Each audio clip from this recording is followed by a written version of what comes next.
Hello, good evening, and welcome to live analysis of the first test between India and England, which ended in a draw some time back. What we got to see was a very interesting final session in which India lost a heap of wickets, and they were actually they were actually facing a big task to save the match. But Virat Kohli stood tall with a brilliant 49 not out, and towards the end of the innings, Ravichandran Ashwin once again made a very significant contribution with the bat, and Ravichandran also helped Virat Kohli took the game towards the end and denied England a win. I'm here, Devanshay Verma from cricketcountry.com, and with me here is Swati Paikari, and we're going to discuss about how the game panned out right from the first day. Looking back at the day, first session, three catches dropped inside the first 6 overs, and this is where it all changed. And probably India were unlucky to lose out on that toss. Yeah, I mean, against New Zealand, if we go back, India won all the tosses. They batted first, and I mean, they put up a decent score, and that is what helped them because New Zealand were batting last. Yeah, it was an important toss, and England won that, and they batted first. But yes, like you mentioned, there were too many catches dropped. Like you mentioned about the catches dropped on the first day, and second day also Ben Stokes was better off twice by Salah, and he went on to score 100. And apart from the drop catches, even the fielding was not up to the standards. Our Indians have set up better standards in the past, and they did not live up to that. So yeah, but then I'm taking nothing away from the English players. I mean, it's a new team. I mean, most of the English players have not been to India before, and they are not used to playing in these conditions. But then they put up a good score, and it was a tough game for bowlers. What I was surprised is, the other concerning bit was the English spinners. They outshone their Indian counterparts. That is what exactly I was about to come on. I mean, if you look at the numbers, numbers in the entire first test match, England scored more runs than India in the first innings. England bowled India out in the first innings. India could not get more than 3 wickets in England's second innings, wherein they scored 260 runs. Rajkot contributed more than half of them by scoring 150. India, on the other hand, they were struggling at around 6 wicket down. I mean, India was 6 wickets. So England actually scored more runs, they took more wickets, and they have this slightly unlucky of being the side walking away with not a win, because they look like a team which was deserving a win on the cricket, but because they played better, slightly better cricket than India. Yeah, I mean, if you see, they scored more runs, they took more wickets. They scored at a better rate. Most of the game they dominated. Perhaps I believe India will be a bit disappointed. They could have won this particular test, but I think where they lost out was probably the declaration. The time of declaration is, I think they should have declared earlier. And again, going back to how the day started, I think they had nothing to lose. I mean, you have 10 wickets in hand, they were 144 no loss. Probably, like you mentioned in the previous live session, that they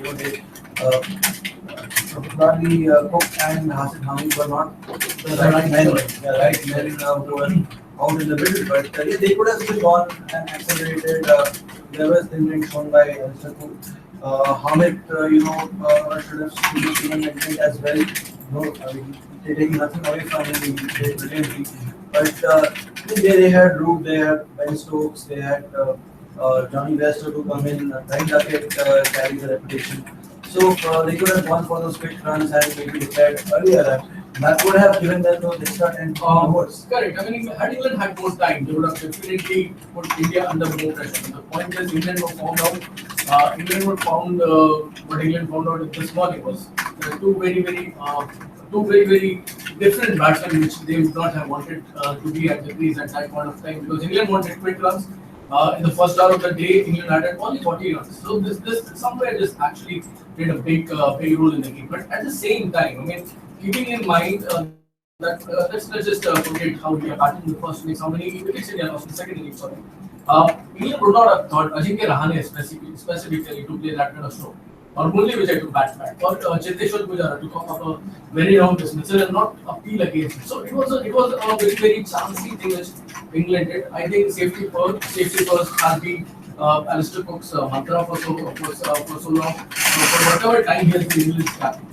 So what I feel is that the timing of declaration was absolutely right. It's just that England were very, very lucky to get away with the exit of Cheteshwar Pujara.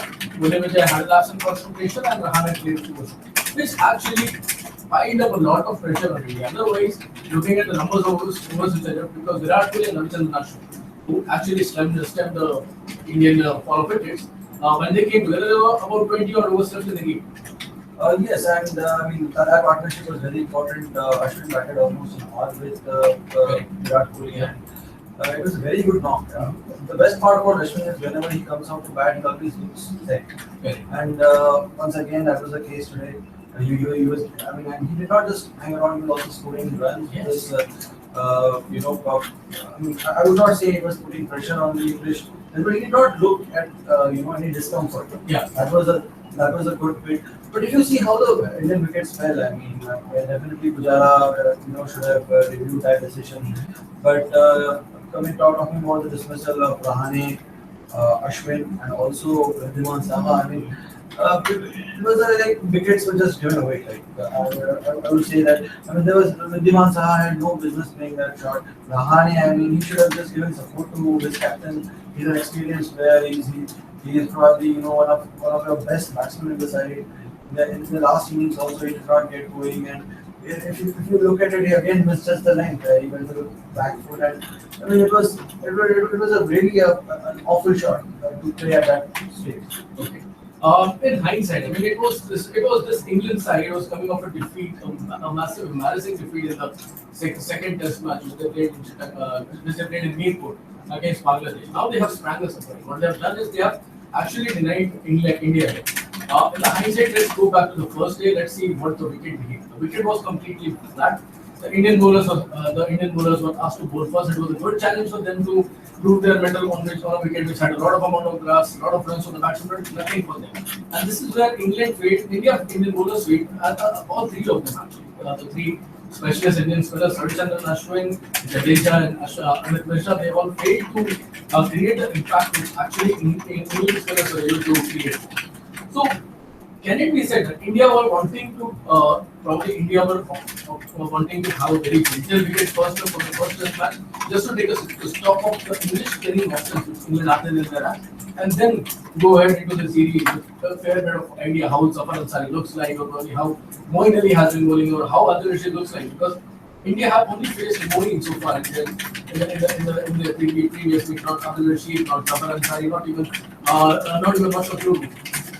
I mean, I don't think so because again, New Zealand were going before this. They had the likes of Santana, Mark Craig, and Fish Sodhi, and one of Deepak Patel played a couple of games. So India did not employ that particular approach against them because you see India hasn't played enough of Santana. But Santana was again very impressive in that series. So I think had England batted fourth on this surface, probably we could have seen them. The toss played a very important role here, and England could have been in this sort of situation had they batted second on this particular track. And talking about again like the way the Indian batsmen approach the English spinners. Adil Rashid was getting good purchase on the surface. I was surprised that the way Virat Kohli used Amit Mishra. Amit Mishra hasn't been very impressive in this particular test, but the captain has not shown enough faith in him. It's surprising because Kohli played a big role in Mishra's resurgence as a test cricketer, and now when you are playing 5 bowlers, again if you see today, Mishra got the 2 wickets. I mean, he dismissed Asim Ahmed. Immediately Joe Root fell to him. So Mishra was brought in only at 11 o'clock today. So I was like, we already had 1.5 hours into the game, and even yesterday he was brought in pretty late. And he was getting the ball to turn. getting the ball to turn, and I would have liked to see him because Hamid was not completely looking comfortable against Mishra because there were some misses. There were some misses. So, so yeah, probably I think when you see the England leg spinner Adil Rashid, who is far less experienced than Mishra, and coming out and taking 7 wickets in this particular test, and Mishra not doing that well, and the Indian captain not showing enough confidence in him. I think that played a bit of a role. Correct. DRS was the first thing which was one of the very new elements in the series because India have not had any series at all with the DRS in place.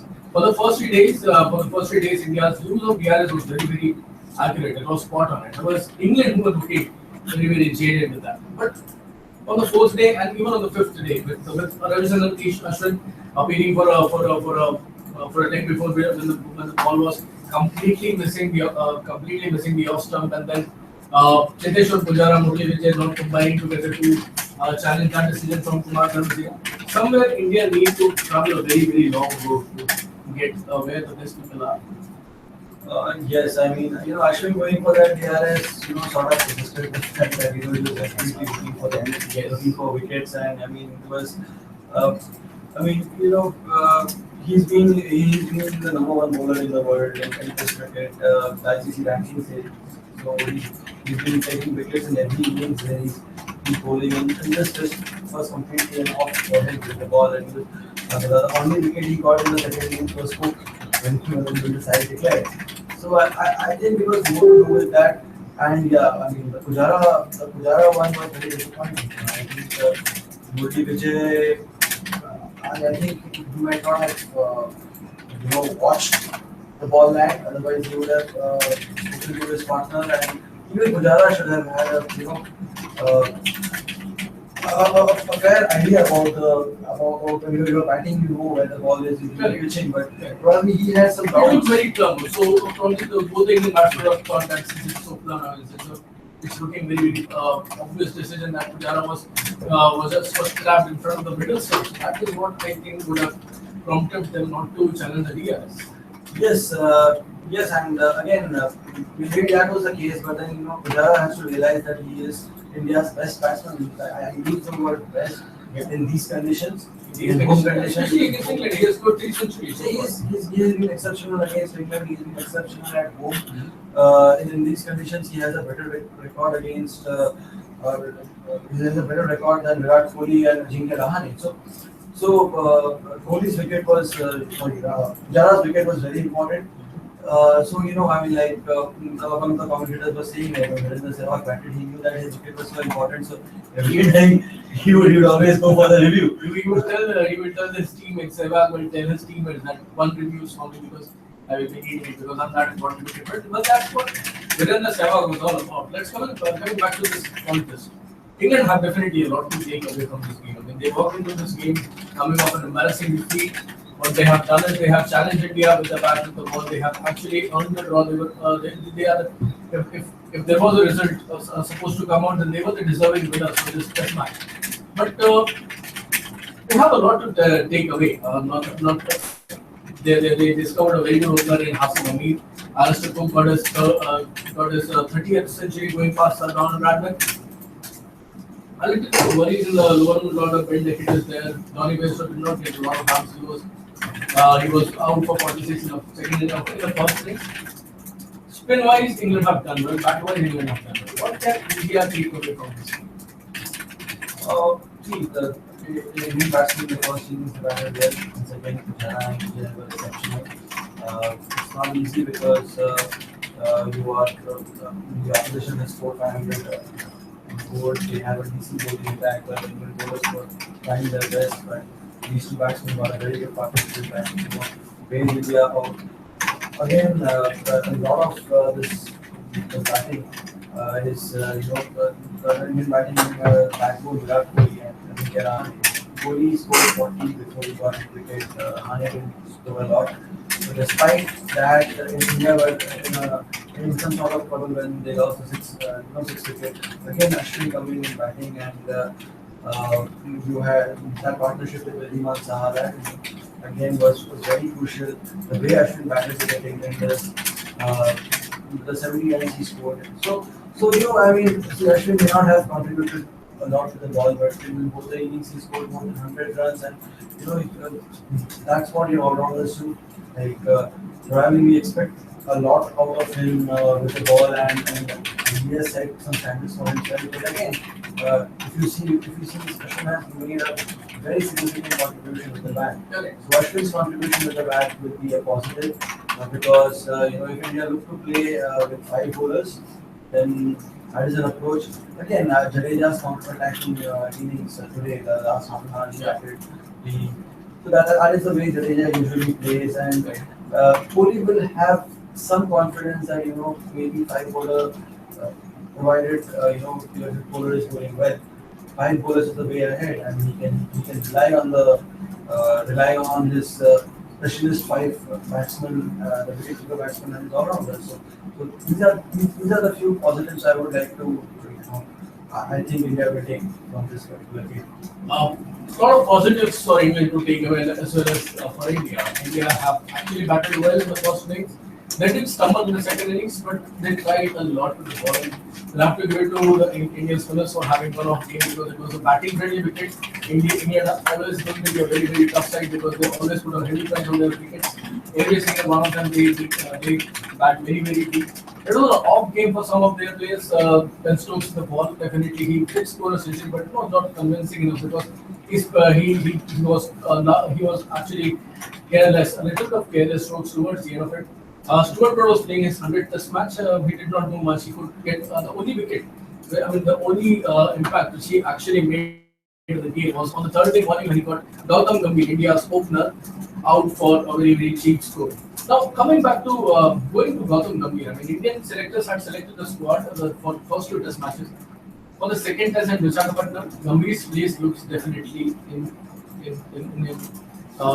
coming safe, right? Indian selectors will be looking at the squad once again after the end of the second Test match, whatever the result is. Gambhir will need one or two innings to keep himself in the squad. Otherwise, it will get even more difficult, and then you don't know when he will be back. See, KL Rahul was in an exceptional form before getting injured and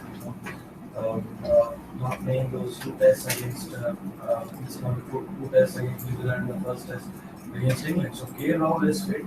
I think he's playing the Ranji Trophy game. Yeah, he's playing the Ranji Trophy game right now, and Shikhar Dhawan will be back in action on November 21st, same in Ranji Trophy. And even Bhuvneshwar Kumar is playing this round. So with these two openers, right, Gambhir will consider himself lucky, to get another game because there is a lot of competition for places in the side. And Gambhir has another opportunity at Visakhapatnam. Mind you, Visakhapatnam track will spin a lot. A couple of days back, India played the fifth ODI against New Zealand and the same surface, Amit Mishra took those 5 wickets, and it's known to spin. There will be a lot of purchase for the spinners. So again, it will not be very easy for the batsmen out there, and I think England will again employ the big spin attack. The interesting bit is who does James Anderson come in from? Probably Zafar Ansari, but we will have to wait and watch for. We will have to wait and watch for that. India will feel that they have gotten out of the jail. There were very, very nervous moments for India, having lost a heap of wickets early into the final session. But at the end of the day, India did not lose, and that is what they should be taking away as a big positive because India was surprised by England with their all-round performance. This is all we have right now. We have about 3 days gap between the first and the second test. We'll be back shortly. Keep following cricketcountry.com for all the updates. We have a lot of stuff for you guys to read in Hindi and English. Please keep tuning in. Thank you for now.